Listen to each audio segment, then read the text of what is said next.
Dnešní téma je dny po operaci. No a když jsi se probudila, tak co?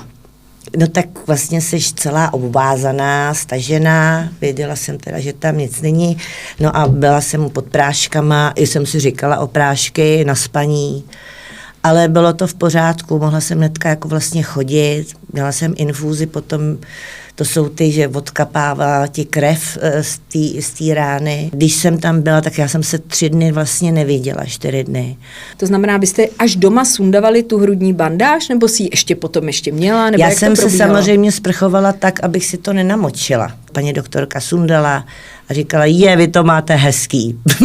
A to mě pobavilo. Protože já jsem se na sebe nemohla samozřejmě ani podívat. Některé ženy, musím říct, že ke mně třeba přijdou pro silikonovou epitézu po těch 6-8 týdnech a řeknou mi, že se ještě neviděli. Neviděli se 6 týdnů, 8 týdnů, jestli můžou stát jako zádek zrcadlo. Ze začátku jsem měla velký problém vůbec se na to sáhnout. No a podívat se, když jsi se teda viděla, tak byla jsi jako vyděšená z toho, co vidíš, nebo na to byla připravená, že jsi to čekala? Po osprchování jsem se otočila k zrcadlu zády. Švagrová mi koupila míčky. Míčky? Takový molitanový míčky. A abych nemusela sahat si na ty jizvy.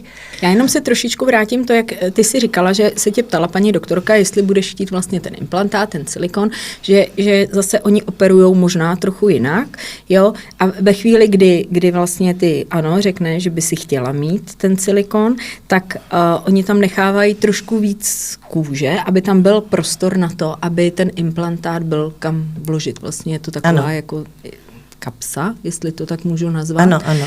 Jo, a to přesně tak máš vlastně připravený ty. Ano. Aby případně, kdyby si se rozhodla, tak aby ten implantát tam mohl být vložen. A jak jsi se cítila v kompresní podprsence? Kompresní podprsence, kdyby nebyla, tak vůbec nevím, jak bych to přežila, protože to máš pocit takového bezpečí.